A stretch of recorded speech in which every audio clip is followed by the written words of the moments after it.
Hey everyone, this is Divya and welcome to Ritzy maths. So previous lecture के अंदर हम लोगों ने क्या पढ़ा था कि ऑर्डर फिल क्या होता है, फिल्डिज्म क्या होता है ना, कंप्लीटनेस ऑफ ऑर्डर फिल क्या होता है। ये सब चीज़ें हम पहले पढ़ चुके हैं, ठीक है। तो अब आज के लेक्चर को समझने के लिए आपको ये सब चीज़ें पता होनी चाहिए, तो प्लीज़ पहले वाला वीडियो जाके देख लीजिएगा, ठीक है। और अब आज की वीडियो में हम क्या पढ़ने वाले हैं, उससे रिलेटेड कुछ क्वेश्चन और थ्योरम हम लोग पढ़ने वाले हैं। तो बिना टाइम वेस्ट किए स्टार्ट करते हैं। देखो, सबसे पहले अपने पास में क्या है यहाँ पे, the set Q of a rational number is not a complete ordered field, ठीक है। कि जो आपके पास में रैशनल नंबर का सेट होता है वो एक कंप्लीट ऑर्डर फील्ड नहीं होता, ठीक है। तो हमने क्या पढ़ा था कि कंप्लीट ऑर्डर फील्ड आखिरकार होता क्या है, ये हम देख लें एक बार यहाँ पे। तो हमने पढ़ा था कि we know that ordered field F is complete. कोई भी फील्ड एफ जो है वो कंप्लीट कब होगा, if every non empty subset A of F which is bounded above, ठीक है। कि अगर वो सबसेट जो है, नॉन एम्प्टी सबसेट जो है वो बाउंडेड अबव है और उसके पास में सुप्रीमम है, अगर वो बाउंडेड बिलो है और उसके पास में इन्फीमम है, तब जाके वो क्या कहलाता है, ऑर्डर फील्ड जो है वो कंप्लीट कहलाता है, ठीक है। तो अब क्योंकि यहाँ हमें क्या प्रूफ करना है, हमें तो प्रूफ करना है कि ऑर्डर्ड फील्ड जो है वो कंप्लीट मतलब नहीं है, ठीक है। कि क्यू जो है वो क्या है, कंप्लीट ऑर्डर्ड फील्ड नहीं है, हमें ये प्रूफ करना है। तो इसके लिए हम क्या शो करेंगे, हम शो करेंगे we have to show that there exists a non-empty subset of Q which is bounded below and does not have infimum in Q। तो हम यहाँ पे क्या बोलेंगे कि इसके पास में ये क्या है, बाउंडेड बिलो तो है, ये बाउंडेड बिलो है जो रैशनल नंबर का सेट है ना, लेकिन उसके पास में इन्फीमम जो है वो नहीं है।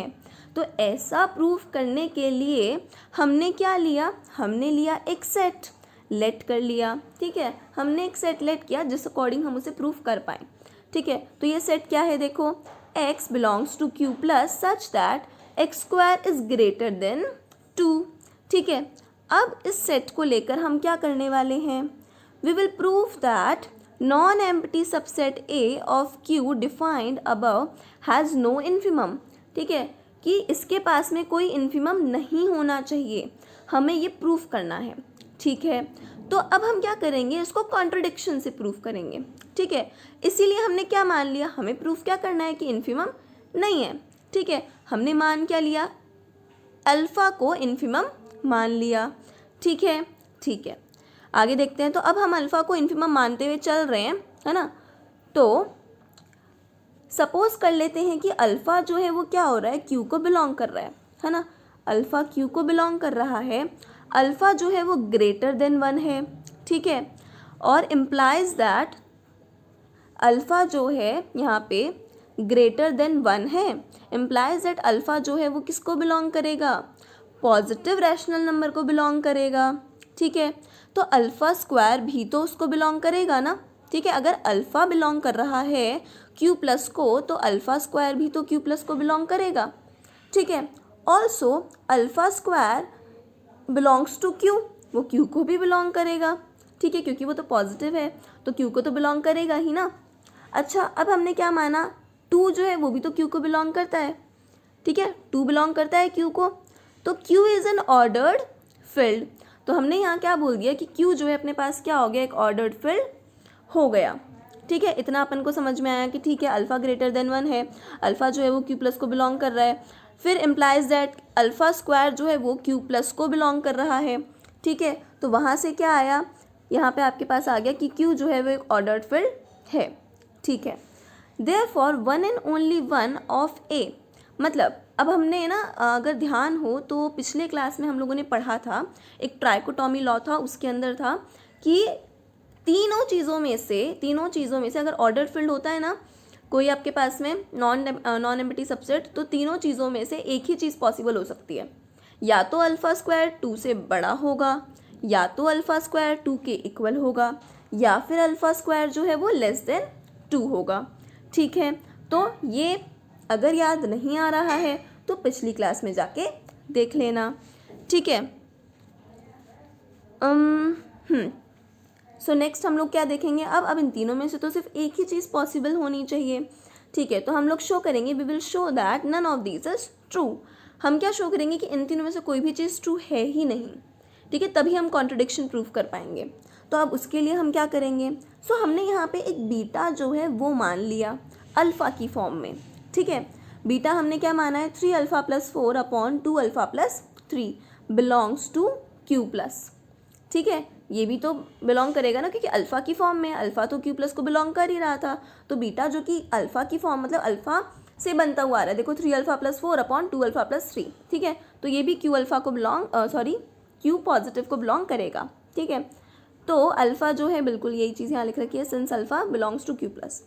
अल्फ़ा माइनस बीटा जो है आप निकाल लो, अल्फ़ा माइनस बीटा, बीटा की जगह पे वैल्यू रख दी। इसको सॉल्व करेंगे थोड़ा सा, इसको एलसीएम लिया, 2 अल्फ़ा प्लस 3 उधर भेजा, तो ये इनटू हो गया, इस तरह से सॉल्व होगा, ठीक है।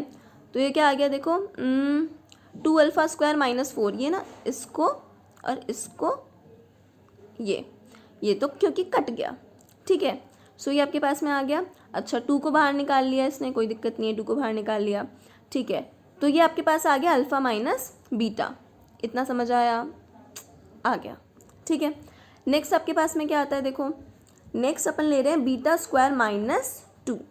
बीटा स्क्वायर माइनस 2 हम निकाल रहे हैं, और बीटा की जगह पे अपन ने वापस वही वैल्यू रखी, ठीक है, और बीटा का स्क्वायर किया, बीटा का स्क्वायर करेंगे आप तो 3 अल्फ़ा प्लस 4 का स्क्वायर ऊपर हो जाएगा, तो इस तरह से आ जाएगा 9 alpha square plus 16 plus 24 alpha, और अपॉन में 2 अल्फ़ा प्लस 3 का स्क्वायर कर लेंगे, आता ही होगा a प्लस बी का होल स्क्वायर खोलना, ठीक है।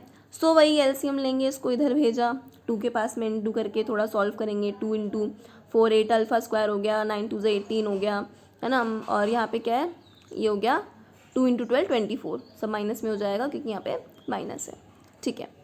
तो अब इसको सॉल्व करेंगे, आप इसको सॉल्व करेंगे तो आपके पास में कुछ इस तरह से आएगा, आ गया, ठीक है।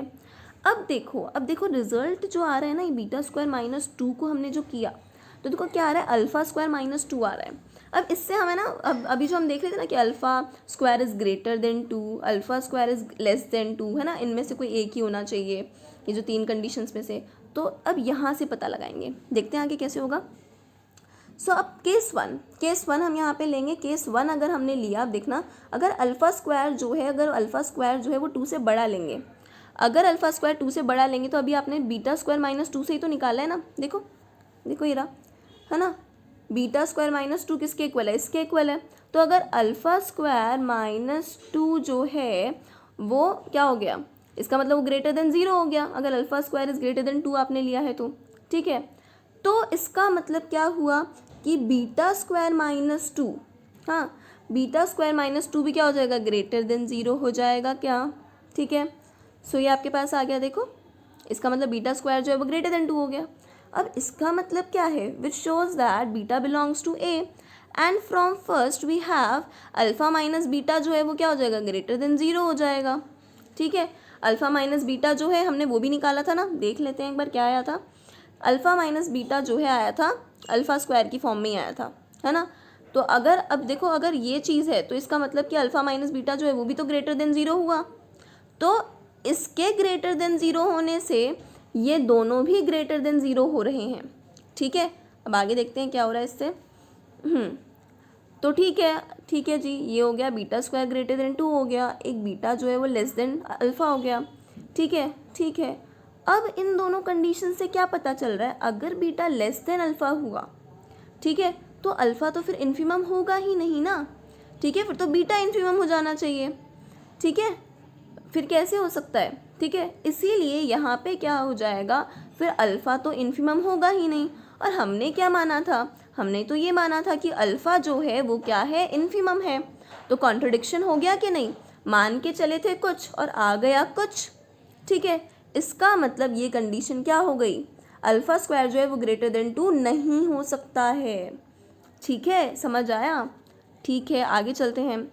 अब अगर हम बात करते हैं कि अल्फ़ा स्क्वायर 2 के इक्वल होता है ना, तो अब वापस देखो, अल्फ़ा स्क्वायर अगर 2 के इक्वल हुआ तो will show that alpha can not be a rational number. तो अब हम यहाँ पे क्या शो करेंगे कि अल्फ़ा जो है वो रैशनल नंबर ही नहीं हो सकता। भाई अगर ये 2 के इक्वल हो गया ना तो ये रैशनल नंबर नहीं हो सकता, हमें ये बताना है, ठीक है। देख लेते हैं कैसे बताएंगे। Suppose that alpha belongs to Q, मान लेते हैं कि अल्फ़ा रैशनल नंबर है, ठीक है, देन देयर एग्जिस्ट, तो पी कॉमा क्यू जो जेड को बिलोंग कर रहा है एग्जिस्ट करेगा such that alpha P upon Q की फॉर्म में होगा कि नहीं, होगा ना, हमें पता है rational number P upon Q की फॉर्म में होता है, ठीक है, where P and Q are relatively prime, और हम ये मान के चल रहे हैं कि पी और क्यू क्या है, प्राइम है, ठीक है, that is P and Q have no common factor, बिल्कुल हमें पता है, इसका मतलब क्या हुआ कि पी और क्यू में कुछ कॉमन फैक्टर नहीं होना चाहिए। अब देखना हम कैसे है ना, हम कॉन्ट्रडिक्शन से प्रूव करेंगे कि हमने क्या माना, अल्फ़ा पी अपॉन क्यू की फॉर्म में माना है ना, और हम लेके क्या चल रहे हैं कि पी और क्यू प्राइम है, इसका मतलब कोई कॉमन फैक्टर नहीं है। तो अब ये आगे सॉल्व करेंगे ना, तो क्या पता चलेगा कि पी और क्यू में कॉमन फैक्टर आ रहा है, इसका मतलब अल्फ़ा तो रैशनल नंबर है ही नहीं। देखो कैसे करेंगे, अल्फ़ा स्क्वायर जो है वो किसके इक्वल है, 2 के इक्वल है, ठीक है, 2 अल्फ़ा की जगह पे ये रखा, ठीक है, पी अपॉन क्यू रखा, ठीक है, पी स्क्वायर ये इधर चला गया, मतलब P square is equals to 2 Q square हो गया ना, क्यू स्क्वायर उधर चला गया, तो ये आ गया भाई, ठीक है, थर्ड इक्वेशन अपने पास हो गई। फिर आगे चलते हैं, क्या है, P square is divisible by 2, हाँ बिल्कुल, यहाँ से क्या पता चल रहा है कि भाई पी स्क्वायर जो है वो 2 से डिविजिबल है, इतना तो समझ में आ रहा है ना, ठीक है। अब इसका मतलब क्या है कि p भी तो 2 से डिविजिबल होगा, ठीक है, let p is equals to 2n, तो अब क्योंकि p जो है वो 2 से डिविजिबल है, ठीक है, तो इसीलिए हमने क्या बोल दिया, p को हमने 2n बोल दिया, ठीक है, कोई दिक्कत नहीं है। अब हम क्या करें, दोनों तरफ स्क्वायर कर दे, दोनों तरफ स्क्वायर कर दिया तो P square is equals to 4n square हो गया, ठीक है। अब देखो, अब हमने क्या बोला था, यहाँ पे आप देखो P square is equals to 2q square था, ठीक है, ये किसके इक्वल हुआ, P square is equals to 4n square हो गया, तो पी स्क्वायर की जगह पे हम क्या पुट कर दें, दोनों इनको कंपेयर कर लेते हैं, ठीक है। तो हमने इन दोनों इक्वेशन से क्या देखा कि 2q स्क्वायर जो है वो 4n स्क्वायर के इक्वल आ गया, ठीक है, इसका मतलब q स्क्वायर क्या आ गया भाई, ये तो 2n स्क्वायर के इक्वल आ गया, इसका मतलब कि q जो है, ठीक है, q स्क्वायर डिविजिबल बाय 2 होगा, एम्प्लाइज दैट q भी डिविजिबल बाय 2 होगा, ठीक है। तो क्या अपने पास में आया कि q और p दोनों ही 2 से डिविजिबल हैं, इसका मतलब कॉमन फैक्टर 2 आ गया ना, यही तो बोला था ना मैंने, देखो तो कॉन्ट्रडिक्शन हो गया ना, इसका मतलब कि भाई अल्फ़ा तो क्या नहीं हो सकता, रैशनल नंबर हो ही नहीं सकता, ठीक है, तो इसका मतलब कि अल्फ़ा स्क्वायर जो है वो 2 के इक्वल होगा ही नहीं, ठीक है, तो ये भी अपने पास प्रूफ हो गया। अब लास्ट एक और कंडीशन देख लेते हैं, ठीक है, फिर अपना हो जाएगा प्रूफ पूरा। अल्फ़ा स्क्वायर जो है वो लिया लेस देन 2, इस केस में क्या होगा, बीटा स्क्वायर माइनस 2 भी लेस देन 0 हो जाएगा, अभी देखा था ना अपन ने, सेम वैसे ही अल्फ़ा माइनस बीटा भी लेस देन 0 हो जाएगा, ठीक है, इसका मतलब क्या, beta square is less then 2 और alpha is less then beta, ठीक है, इम्प्लाइज दैट, इसका मतलब बीटा यहाँ पे ग्रेटर देन अल्फ़ा हो गया, implies that alpha can not be greater than lower bound. अब इसका मतलब क्या हुआ कि अल्फ़ा जो है, बीटा यहाँ पे बड़ा हो गया ना, तो alpha can not be greater than lower bound और इन्फिमम, तो कैसे अल्फ़ा इन्फिमम हो सकता है, क्योंकि यहाँ पे क्या हो गया, बीटा जो है वो अल्फ़ा से बड़ा हो गया, तो यहाँ पे अल्फ़ा जो है फिर से ये लोअर, मतलब ये क्या हो सकता है, ये ग्रेटेस्ट लोअर बाउंड हो ही नहीं सकता, इन्फिमम हो ही नहीं सकता, ठीक है, तो इसीलिए ये कंडीशन भी क्या हो गई अपने पास में कि ये कंडीशन फॉल्स हो गई, इसका मतलब alpha square not less than 2 हो गया। आई बात समझ में, ठीक है, तो इतना जो हमने डिस्कस किया, from the above discussion we have alpha belongs to Q can not be infimum of the set A, ठीक है, तो इन्फिमम नहीं हो सकता, ठीक है, चाहे ये कंडीशन हो, if either alpha square greater than 2 हो और अल्फ़ा स्क्वायर लेस देन 2 हो, या फिर अल्फ़ा स्क्वायर इक्वल्स टू 2 हो, ठीक है, हाँ, क्योंकि अल्फ़ा स्क्वायर इक्वल्स टू 2 के अंदर तो क्या हो रहा था, वो रैशनल नंबर ही नहीं हो रहा था, और उन दोनों में हमने इन्फिमम ऐसे प्रूफ कर दिया कि इन्फिमम नहीं हो रहा, ठीक है। So hence the non-empty subset of A of Q which is bounded below does not have a infimum in Q, तो इसीलिए इसके पास infimum है ही नहीं, thus the set of rational number is not a complete order filled, ठीक है, तो हमें पता चल गया कि भाई हाँ सही बोल रहे थे, सेट ऑफ रैशनल नंबर जो है वो कंप्लीट ऑर्डर फिल्ड नहीं है, तो ये प्रूफ समझ आया कि नहीं, ठीक है, कुछ नहीं किया, सिर्फ और सिर्फ आपको ऑर्डर फिल की मतलब जो कंप्लीट ऑर्डर फिल्ड होना चाहिए उसकी डेफिनेशन याद होनी चाहिए। हमने ट्राइकोटॉमी लॉ जो है उसके 3 केसेस को फॉल्स किया है, ठीक है, वो आपको पता होना चाहिए। तो वहाँ से हमने ये चीज़ प्रूव कर दी है। नेक्स्ट क्वेश्चन देखते हैं, इसमें क्या है, प्रूव दैट बिटवीन टू, ये बिटवीन है, between two different real numbers there lie a finite rational number. ठीक है, देखो अब ये हमें क्या बताना है कि दो रियल नंबर्स के बीच में, दो रियल नंबर के बीच में एक फाइनाइट रैशनल नंबर होता है, ये हमें प्रूव करना है। ठीक है, देखते हैं कैसे प्रूव करेंगे। We have to show that between two real number x and y, मान लो कोई रियल नंबर x है, कोई रियल नंबर y है, इन दोनों के बीच में there exist a rational number that is to find, मतलब हमें क्या बोलना है कि इसके बीच में क्या है, एक p/q में कोई एक नंबर होना चाहिए। ठीक है, बिल्कुल ठीक है। तो that is to find a rational number, इसका मतलब हमें क्या फाइंड करना है, एक rational number r is equals to p/q find करना है। ठीक है, p और q जो है वो इंटीजर होने चाहिए, q नॉट इक्वल्स टू 0 होना चाहिए। ये हम साथ में इसलिए लेके चलते हैं क्योंकि p/q की कंडीशन ही होती है ना, इसीलिए। हाँ, सच दैट आपके पास में ये वाली चीज़ जो है वो प्रूफ करनी है। तो first we suppose that x is greater than 0। Now अब हम क्या प्रूफ करेंगे, देखो हमें क्या यहाँ पे सपोज लेके चल रहे हैं कि x जो है वो ग्रेटर देन 0 है। ठीक है भाई, x ग्रेटर देन 0 है, x is less then y, ये आपके पास में दिख रहा है, x is less then y। ठीक है, y माइनस x जो है वो क्या हो जाएगा, ग्रेटर देन 0 हो जाएगा। ठीक है, तो यहाँ पे देखो आप x जो है वो लेस देन y है ना, तो x लेस देन y है, तो यहाँ से y माइनस x जो है वो ग्रेटर देन 0 हो जाएगा ना। ठीक है, हो जाएगा। तो we know that R is an Archimedean ordered field.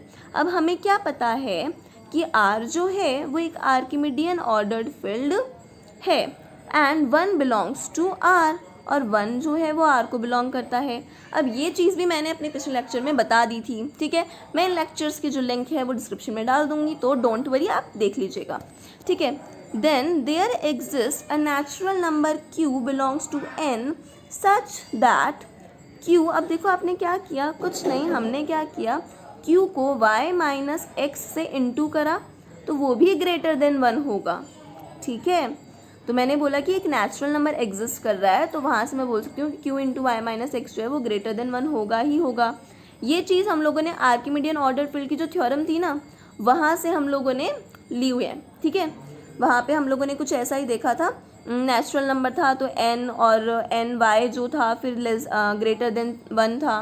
ठीक है, इस तरह से हम लोगों ने वो चीज़ देखी थी। तो यह y की जगह पे ना y माइनस एक्स है, और जो है ये जो है ना नेचुरल नंबर यहाँ पे q लिया है, इस तरह से है। अब वो लेक्चर देखेंगे आपको समझ आ जाएगा। ठीक है, ठीक है, नेक्स्ट चलते हैं आगे। फिर इसने क्या बोला, देखो कि इतना हम लोगों ने माना, अब also x is greater than 0 implies that qx is greater than 0। ठीक है, अब आप x को ग्रेटर देन 0 ले रहे हो तो qx भी ग्रेटर देन 0 होगा। ठीक है, होगा। Hence using theorem for any real number, अब हम उस थ्योरम को यूज़ करेंगे, for any real number x there exist integer n such that n minus 1। अच्छा, x जो है वो किसके बीच में है, n माइनस 1 और n के बीच में है। एक ऐसी थ्योरम जो है हमने पढ़ी है, ये चीज़ हम लोग क्या करेंगे, इस थ्योरम का यूज़ करते हुए प्रूफ करने वाले हैं। अब देखो क्या है, ये चीज़ आपने ली, ठीक है, ले ली, ये वाली चीज़ आपने ली, ठीक है। अब हम बोल रहे हैं कि ये थ्योरम हम लोग यूज़ करेंगे, तो इस थ्योरम से हमारे पास क्या आ गया कि p माइनस वन और p के बीच में qx जो है वो एग्जिस्ट करेगा। ठीक है, कि there exist a natural number p, यहाँ पे n की जगह पे हमने p ले लिया है ना, जो थ्योरम में n था यहाँ पे हमने p ले लिया है। तो there exist a natural number p belongs to n such that p minus 1 less than होगा qx and qx is less than होगा p। ठीक है, x की जगह पे हमने लिया है qx, क्योंकि x इज ग्रेटर देन 0 है और qx भी ग्रेटर देन 0 है। ठीक है, कोई दिक्कत नहीं है, धीरे धीरे आप आराम से समझेंगे, आपको समझ में आ जाएगा। ठीक है, फिर आप देखो यहाँ से इतना समझ आया, इस थ्योरम से इतना समझ आया। From first and second we get, अब देखो ये तो एक तो ये वाली थ्योरम आपके पास में हो गई। इन दोनों चीज़ों से आपको क्या मिला, हम ये देखते हैं इन दोनों इक्वेशन से क्या मिल रहा है अपने को, कि 1 जो है वो लेस देन है इससे, और p माइनस वन जो है वो लेस देन है क्यू एक्स से। ठीक है, दोनों को कर देते हैं ऐड करेंगे तो क्या मिलेगा, ये मिल जाएगा। ठीक है, one plus P minus one less than Q into Y minus X plus Q X. ठीक है, थर्ड इक्वेशन आ गई, कट गया। पी जो है वो किसके इक्वल हो गया, ये क्यू आई के इक्वल हो गया, क्योंकि ये क्यू एक्स अंदर इंटू होगा, फिर ये ना ये भी कट जाएगा। ठीक है, तो क्या गया, ये आ गया कि p is less than Q Y. ठीक है, अब now from second and third we get, हमें क्या मिला कि p जो है, आपको याद है अभी अपन ने ऊपर किया कि p जो है वो लेस देन क्या था, p जो ग्रेटर देन था क्यू एक्स। ठीक है, यहाँ पे आ रहा है p जो है वो क्या है, लेस देन है क्यू वाई। ठीक है, अब अगर मैं इस q को भेज दूँ नीचे तो क्या ये ऐसी फॉर्म में हो जाएगा, क्या हो जाएगा ना। ठीक है, सो इस तरह से आपके पास आ गया, hence there exist a rational number, तो आ गया ना, हमें यही तो प्रूफ करना था ना। तो इसका मतलब there exist a rational number r is equals to p upon q such that r जो है वो x और y के बीच में है।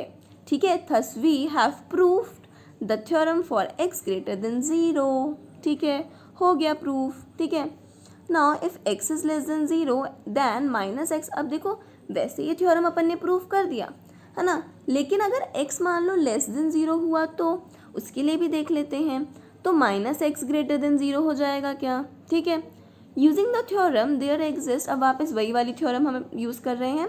ठीक है, कि there exist a natural number n belongs to n such that n minus one is less than minus x less than n।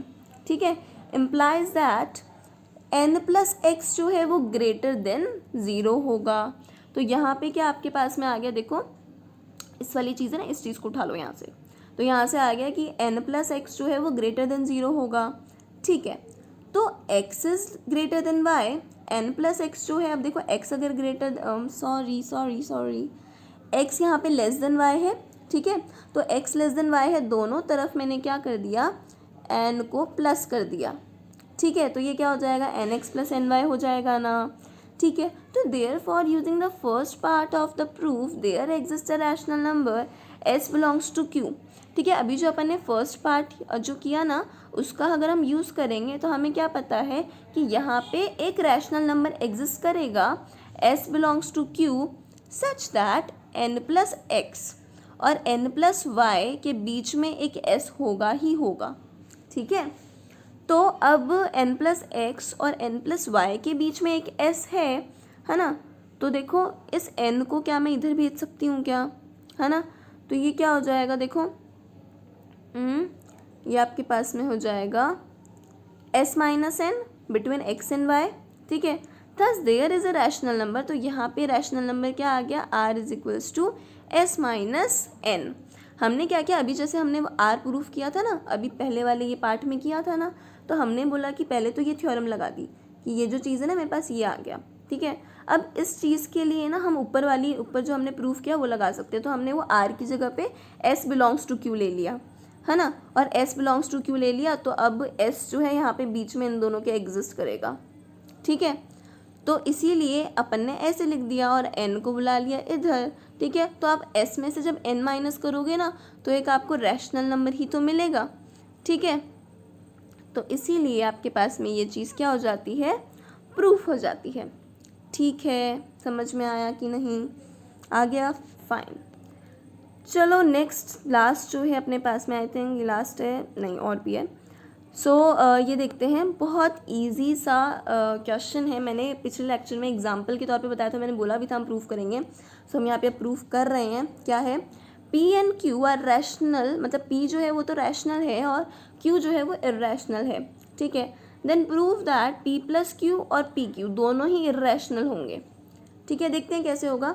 अब हम लेट कर लेते हैं, अब वही हम लोग मान के चलेंगे, कुछ और प्रूफ करेंगे, मतलब कॉन्ट्रडिक्शन से प्रूफ करना है। ठीक है, तो P प्लस Q को हमने क्या प्रूफ कर लेट कर लिया कि ये रैशनल नंबर है। ठीक है, अब हम इसको इर्रेशनल प्रूफ करेंगे। तो अगर P प्लस Q रैशनल है तो गिवन क्या है आपको, देखो P तो ऑलरेडी रैशनल दे रखा था ना। ठीक है, तो P जो है वो किसको बिलोंग करेगा, Q को बिलोंग करेगा। Implies that there exist minus P belongs to Q।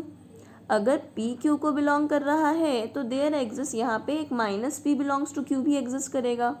ठीक है, ठीक है। तो अब क्या करो, आप माइनस पी को और पी प्लस क्यू इन तीनों चीज़ों को ऐड कर दो। अब जब आप तीनों चीज़ों को ऐड करोगे तो ये तो क्या हो गया, पी और माइनस पी तो कट हो गया। ठीक है, तो बचा क्या, ज़ीरो प्लस क्यू। ठीक है, ज़ीरो प्लस क्यू बचा, तो क्यू भी किसको बिलोंग कर रहा है, रैशनल नंबर को बिलोंग कर रहा है। ठीक है, तो भाई क्यू तो इर्रेशनल था ना, तो कॉन्ट्रडिक्शन हो गया। तो इसका मतलब then our assumption p plus q belongs to q is wrong. तो ये क्या होगा, इर्रेशनल नंबर होगा। ठीक है, ओके। सेम ऐसे ही हम पी क्यू के लिए बोलेंगे। देखो क्या है, zero not equals to p belongs to q, there sorry implies that कि पी जो है वो क्यू को बिलोंग कर रहा है, हमें पता है। इसका मतलब पी इनवर्स भी क्यू को बिलोंग करेगा। ऑफ कोर्स अगर मान लो ना, आप पी की जगह पे अगर आप मान रहे हो 2/3 मान रहे हो, ठीक है, तो पी इनवर्स मतलब क्या हो गया, 3/2, ये भी तो रैशनल नंबर हुआ ही ना। ठीक है, तो ऐसा है। नाउ लेट पी क्यू, अब हमने क्या बोला कि पी क्यू को हम मान लेते हैं कि भाई ये रैशनल नंबर है। ठीक है, अगर पी क्यू रैशनल नंबर है तो P Q into P inverse वो भी रैशनल नंबर होना चाहिए। ठीक है, तो पी इनवर्स तो क्या हो जाएगा, 1 हो जाएगा, और 1 डॉट क्यू क्या हो जाएगा, क्यू हो जाएगा। तो क्यू भी रैशनल नंबर को बिलोंग कर रहा है, बट यार क्यू जो है वो तो इर्रेशनल दे रखा था ना, तो फिर ये तो हो ही नहीं सकता। ठीक है, तो इसका मतलब क्यू जो है वो क्या हो जाएगा, इर्रेशनल नंबर हो जाएगा। So our assumption p q belongs to q is wrong. ठीक है, तो इसका मतलब ये क्या हो गया भाई, अपना रॉन्ग हो गया। तो इसका मतलब पी क्यू जो है वो तो इर्रेशनल नंबर ही है। ठीक है, इजी था, बहुत इजी था।